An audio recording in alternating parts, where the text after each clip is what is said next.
inches, something like about 28 of them all put together. It's the last two-man tank the British Army experimented with. Commander in the top, driver in front. You can see he's got his hatch open. And he's sitting there right next to him there.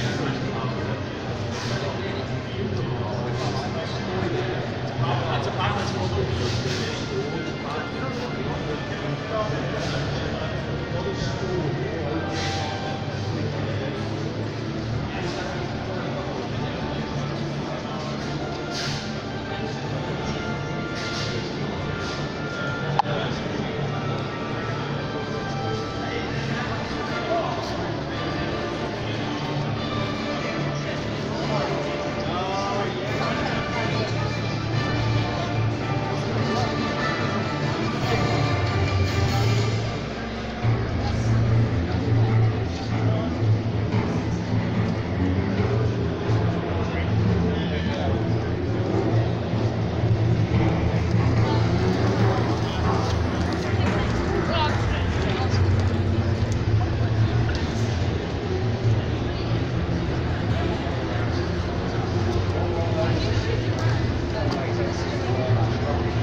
With a Nickers machine gun, sometimes there's a 303 or 1.5 on it. Again, we're looking at the wheel system. This is coming again from that Lloyd family of vehicles. Meadows engine is on the side of the vehicle, next to the driver. And during the restoration process, again you can see this on the film, we found that Meadows engine was actually being used by Luganda sport cars in the 1930s. So you're looking there again, the same idea of the Scorpion. What's the best, most powerful engine being used by a sports car? Let's put it in a tank to give us enough weather. So there's our lovely little light Mark IV. We don't think that they were mainly used for training. A few may have gone to France. It looked like a couple were captured, so they may have gone to France to actually train vehicles to the BES. Some were captured, we think, by the Germans and converted into improvised assault guns. Now behind it, our famous Matilda I. This tank comes out very regularly here at the museum. It's the first infantry tank that Britain designed in 1935. The idea was we came to the conclusion we needed a thick, armoured, slow tank to help the infantry on the attack. Thick armour because they knew it was going to have to take a fair bit of punishment. Machine gun for suppressing fire on the enemy position. And the Matilda I went into service. It was built to a budget, you can see that.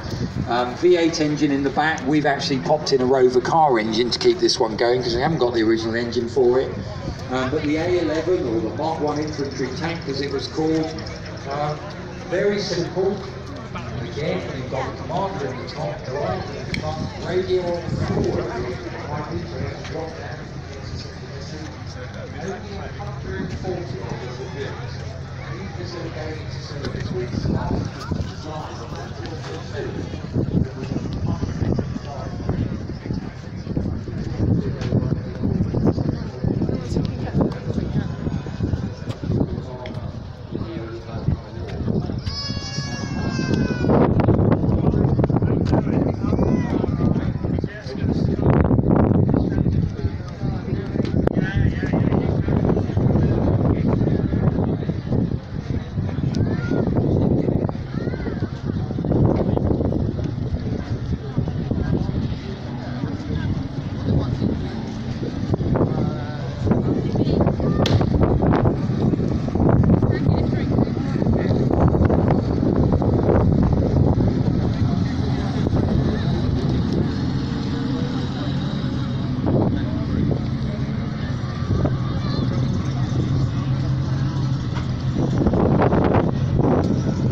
£6 meant they got rid of one of the crew members in the turret, so there's a tight squeeze there. This is also one that has been made at late 42, late 43, as it was in service out in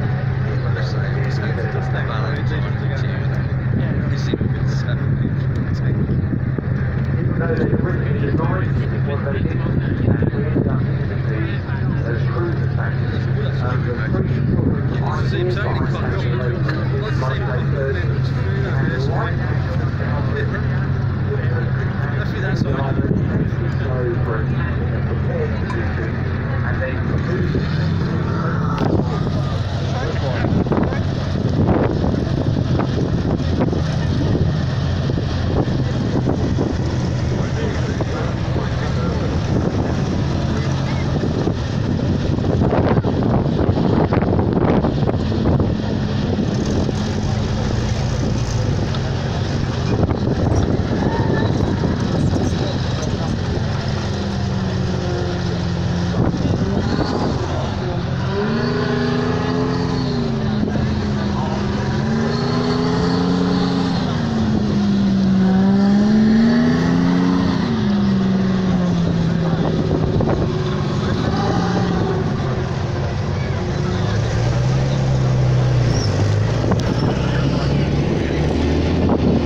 tested, trials, get from that security, after the 20 pounder, and then the 90%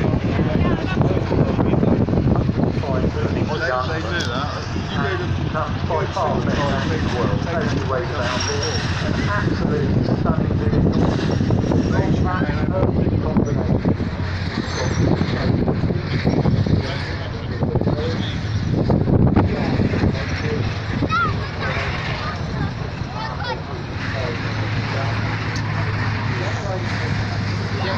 Look at these things.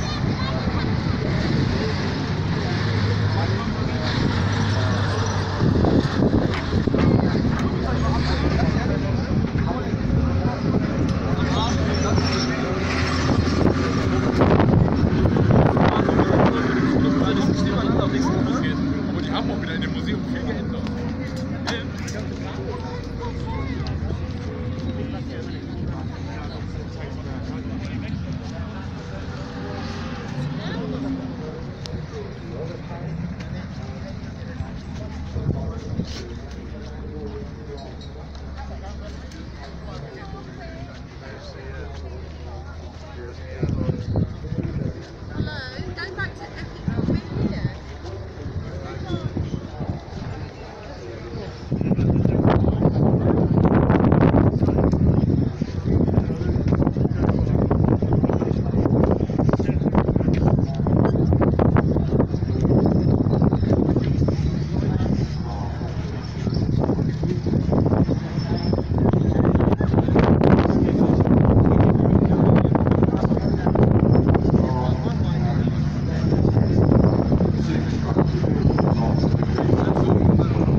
It's going to be very, very useful.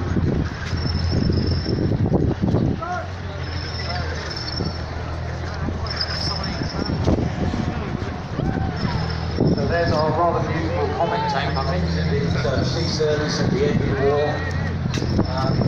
Considered probably the best tank we put into active war, was it? And it went on to sea service all the way along after.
time to get up because that won't bend.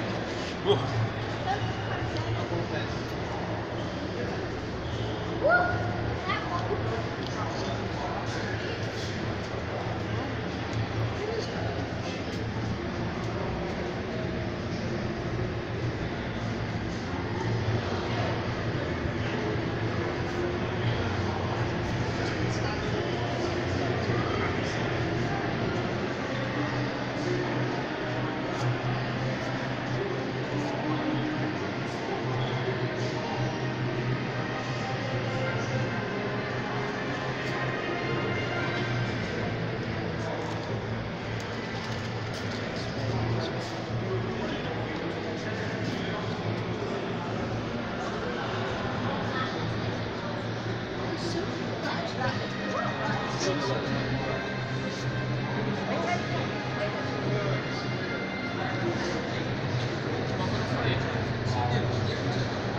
This is mine.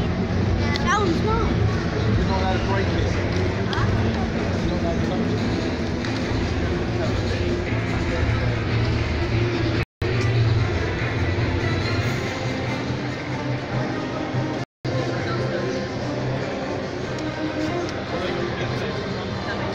I was just going to sit around with my friends.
To get the tide lines set towards the